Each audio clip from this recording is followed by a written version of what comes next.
Naem Ly, je suis ingénieur informaticien et président de la société Mugen, fondée en octobre 2013. Je viens de Bordeaux, en région Aquitaine. Le produit actuellement que nous développons est destiné au marché des drones.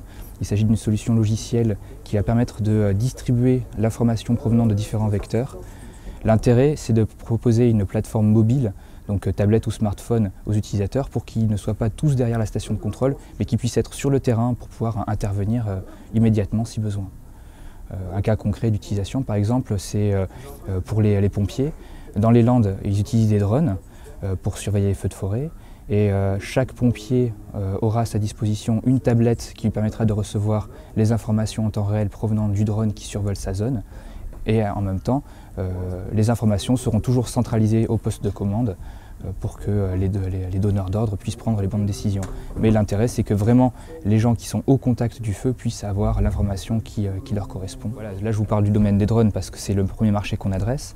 Néanmoins, on a mis en place une solution générique qui, sans beaucoup d'efforts de R&D, nous permet d'adresser d'autres marchés. Actuellement, on travaille avec une société qui développe des automatismes pour les particuliers et les entreprises.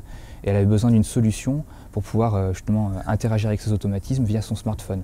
Donc là, notre système à nouveau a été mis en place, mais pour quelque chose de beaucoup plus simple. C'est retour vidéo et puis ouverture, fermeture d'un portail par exemple. Donc nos besoins au niveau de la distribution par exemple sont pas encore complètement identifiés. Pourquoi? Parce que en fait, ce sont nos clients qui deviennent les distributeurs de notre solution.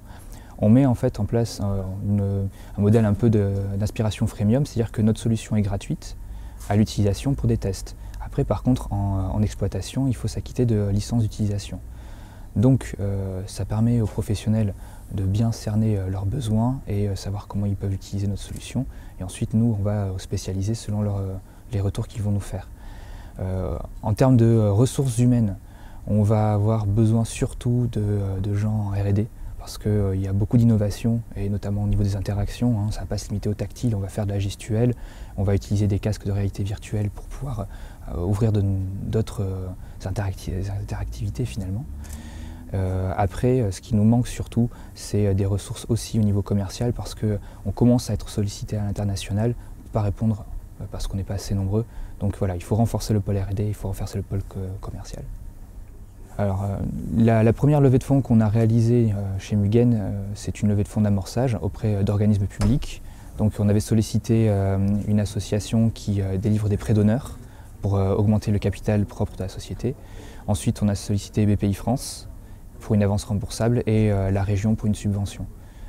Tout ça s'est bien passé. On a fini notre tour de table en décembre 2014 pour une levée qui nous permet de maintenir notre activité jusqu'à la fin de l'année 2015 sans générer de chiffre d'affaires. Début 2016, effectivement, on envisage de faire une levée de fonds pour accentuer la croissance. Là, on est en train de générer du chiffre d'affaires actuellement, donc on valide notre modèle puisque ça commence à rentrer. Maintenant, on veut s'assurer d'avoir des références, d'être crédible auprès des différents acteurs professionnels pour ensuite aller solliciter des leveurs de fonds.